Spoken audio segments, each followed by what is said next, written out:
Hello everyone. The book that we're going to talk about today is called I Hear You, and it highlights the simple skill that you can use to improve your day-to-day conversations. Yeah. Really long time ago, one of my friends, she lost her parent. Yeah. And I recall feeling lost watching her navigate these really turbulent times, and she was miserable and she had these dark moments, and it was difficult for me to watch.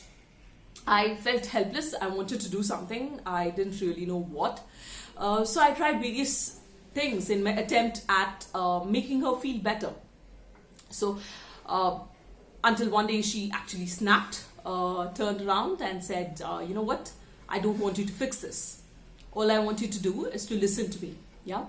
And that's the incident I actually remembered now when I was reading this book, and realized that what the book recommends is what I ideally should have done at that point. So it's a very short book. It ideally should have been an article, but nonetheless it teaches you the power of a very valuable yet underrated skill, validation. Yeah. It talks about how you can improve your relationships with your spouse, navigate difficult work conversations, as well as build deeper connections with your friends and family using this, right? And effective, before we go to an example, what is validation, right? As social creatures, we crave acceptance, appreciation, and a sense of belonging. And essentially, validation means saying to someone, I hear you, I get what you're feeling, and it's perfectly all right to feel that way. So effective validation, the author says, has two components. Yeah. The first one is it offers a specific emotion, and the second one is it offers a justification for what you're feeling. So there's an example. So say for example, a co-worker is seemingly distracted. So you are curious and you ask, okay, what's up? And she says, you know what, my daughter was supposed to call me when she got home from her dance practice almost an hour ago, and she hasn't called, and I'm worried. So what would you say? Our immediate instinct is to jump into solutions, right? So maybe we offer reassurance. Oh, I'm sure she's fine. You know how teenagers are, they tend to forget. Or you offer advice. Oh, you know what, you should maybe call her friend, you should maybe call the dance class, right? What is more effective, the author says, is if you actually took a moment to validate the emotions which she's feeling, right? So see something on the lines of, I don't blame you for feeling or being worried, especially because she said she's going to call you an hour ago, right? Notice how we are doing two things here. We are identifying the emotion, worry, and you're offering a justification. You are worried because she apparently told you that she'll call you an hour ago, right? So you're validating their feelings.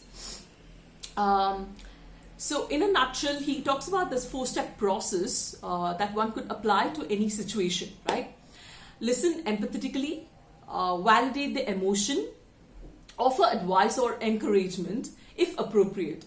So he says, you actually can ask, right? After you kind of validate the emotion, you can ask them, would you want my point of view, right? And if they do, then go ahead and offer it. So that I thought was pretty valuable. And then finally, validate the emotion again. So that's a 4-step process, all right? And the book also has a bunch of real life examples around how this could be applied at home and at work.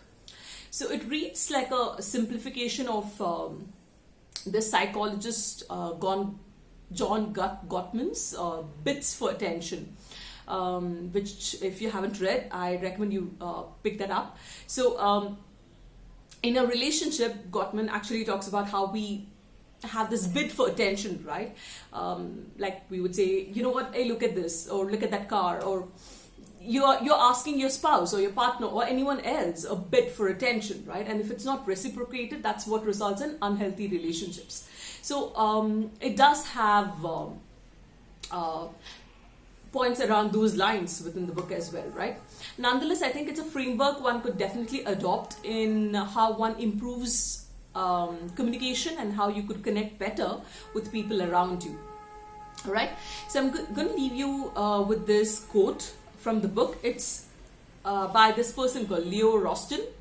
It says, behind the need to communicate is the need to share. Behind the need to share is the need to be understood. Yeah. I hope you guys enjoyed this. Talk to you guys soon. Bye.